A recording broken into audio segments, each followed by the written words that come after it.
And what I'm here to say to you kids and you parents that's dealing with incarcerated people, it's hard. It's hard, y'all. And when I say it's hard hard physically and mentally and emotionally. Especially if you're taking your kids to visit their father, or if it's your son, or whoever it may be. It's hard going inside those doors, and those doors locked, and they have to check you, check your children, and you feel humiliated.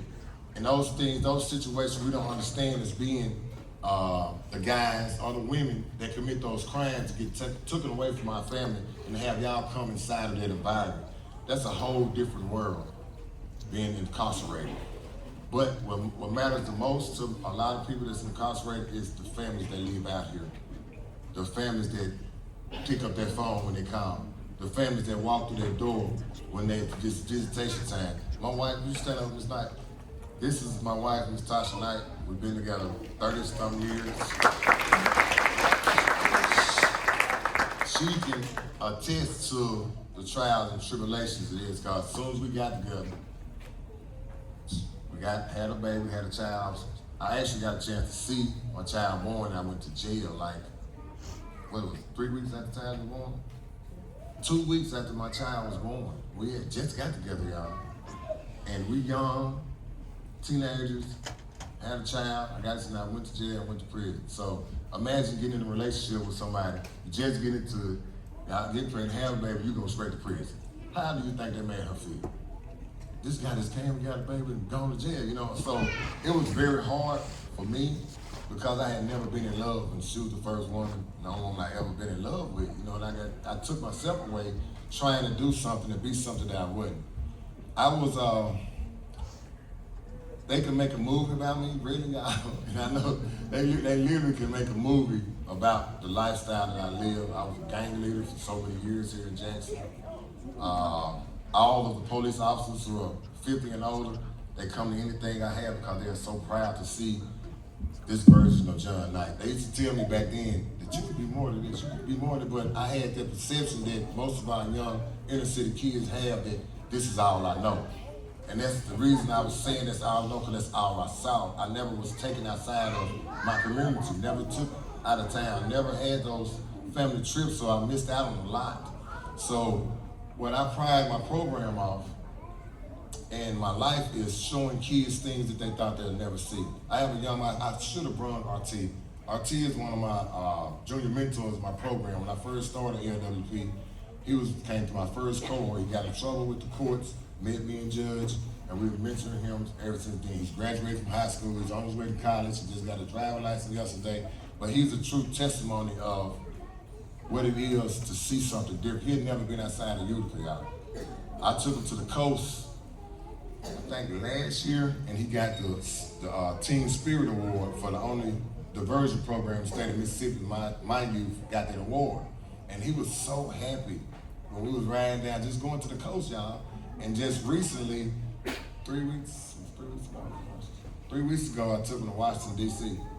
He got his first flight, his first trip out of state, paid for, event on the stage, talking to a bunch of strangers. So it's just, you never know what you can do unless you try it. So we're afraid of change. A lot of times we don't want to change because we think this is all we know. The parents, your mothers, I know it's hard on your mothers. I know it's hard. It be hard on fathers too. But 99% of the time, the kids gonna be with the mothers.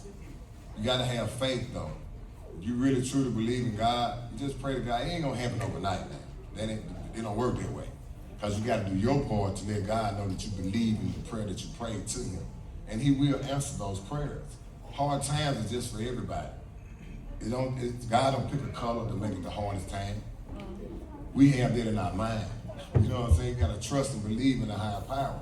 Something other than your friend girl or your sister or your home girl just telling you these things, you know? So being, it was hard when I came home, y'all. They wouldn't give me a job to be a janitor.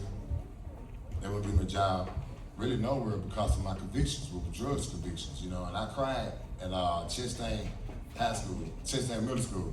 I made it all the way through, y'all. I told myself, I got me a job. I was really excited just to be a janitor, and I think I'm a pretty boy, y'all, so I ain't gonna clean nobody's toilets. But I was excited because I wanted something different. And I got there, went through the interview and everything, sitting down. I had my khaki pants, I'm ready to get dirty with my gloves. And they told me, Mr. Knight, we're gonna have to let you go. I said, let me go, y'all ain't even hired me yet. And I asked them why, and they said, because you've been to prayer. I said, I put that on there. I went through the whole thing. I didn't lie or anything, y'all. And it just broke me down. When I say it broke me down, I didn't know what else to do. So I went through a depression stage for probably about a good year, y'all. Like, losing weight, I was smoking Newports, pack after pack after pack. You know, I just was going through because I didn't know I didn't want to go back to the streets. I didn't want to get murdered in the streets. I didn't want to spend the rest of my life in prison. I just kept the faith, and I stayed down with my wife. She was working and taking care of all the bills, giving me a little gas money. I'm sitting at home looking at the woman. And it's terrible, y'all. When I think about it, how I was, that was terrible of me to just give up and send her to work every day. And I'm looking out the window waiting for her to pull up in the car that she paying the note on. And she putting the gas in.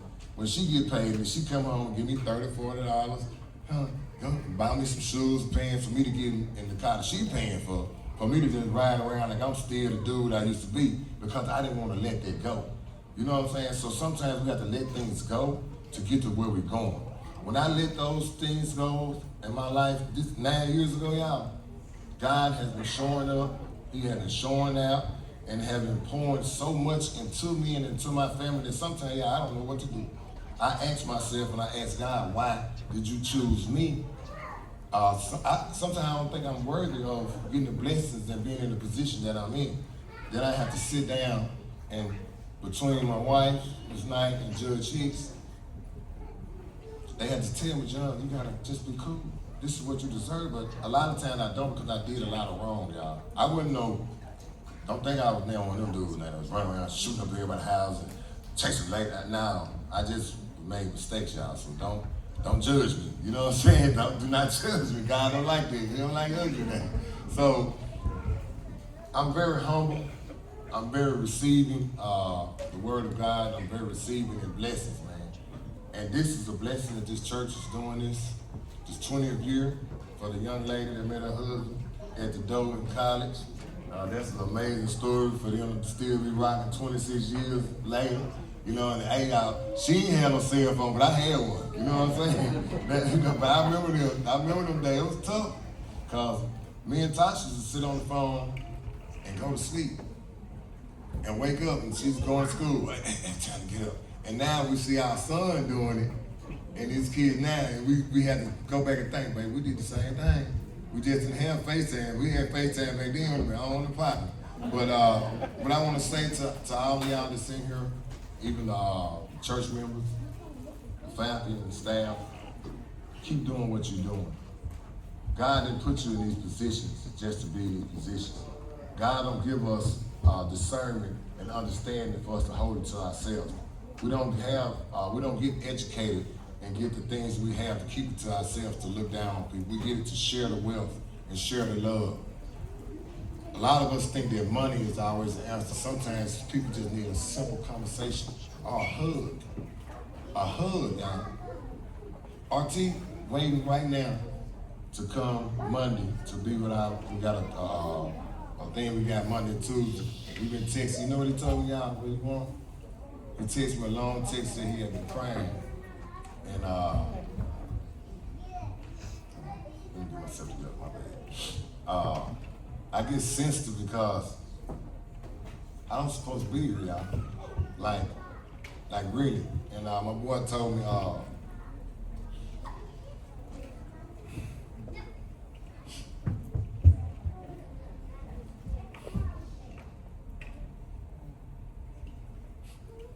You got it? You got it?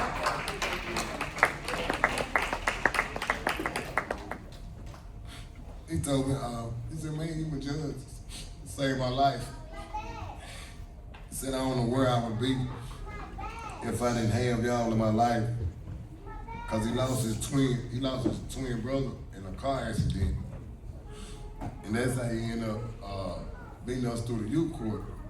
And when I look at that young man and I think about everything that he tell me, the man told me, he said, bro, I don't want nothing else from you but a hug. Just a simple hug, y'all. And when I tell y'all,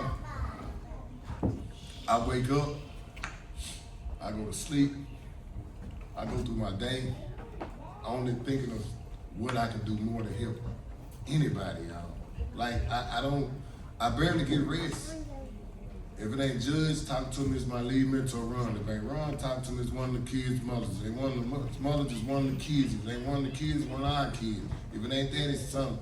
But it's always in the spirit of helping and loving, man. So, y'all don't scare me because I'm happy. I'm happy and I'm blessed to be who I am in life. And like I told you, I'm not ashamed. I'm not ashamed of crying, you know, but it's just, when God change you, change your heart, and give you new direction, and give you a purpose like he gave me a purpose, ain't no stopping, ain't no turning around, ain't no giving up, and it sure ain't no quitting, not in me. So before I go, I'll say this, get it right. I need some potato chips. Y'all got some potato chips? I need some potato chips. I need some potato chips or something. You know? But in order to have hope, families need help. People on the inside need help. In order to have hope, our kids need opportunity. In order to have hope, our people have to have purpose and rely on God's promises. In order to have hope, we have to all practice and give empathy and have expectations that God will make a way.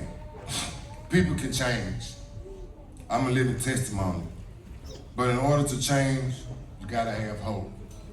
Without hope, there's no way you can change. Thank y'all, and y'all be blessed.